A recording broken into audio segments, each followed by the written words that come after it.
התחלת לרוץ אחרי גיל 40? מעולה. השאלה היא, לא אם את מתאמצת, אלא אם את מתאמצת חכם. אחת הטעויות הכי נפוצות אצל נשים שמתחילות לרוץ, היא לחשוב שאם זה לא קשה, זה לא עובד. ואם משהו מתחיל לכאוב, הן כנראה עושות משהו נכון. אבל בריצה, במיוחד אחרי גיל 40, זה בדיוק הפוך. איך תדעי שאת לא מגזימה ואת לא עלולה להיפצע? יש 3 סימנים ברורים.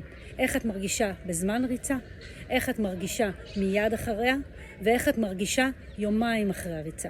בזמן הריצה את מתאמצת, קצת מתנשפת אפילו, אבל לא נאבקת לשרוד את האימון. בסיום הריצה את עייפה, כן, אבל את לא מרוסקת. אפילו יש עוד קצת כוח שנשאר. יומיים אחרי אין כאבים שמובילים אותך, אין תחושה של עשיתי טעות. להפך, יש תחושה טובה, ואפילו בא לך לצאת לעוד ריצה.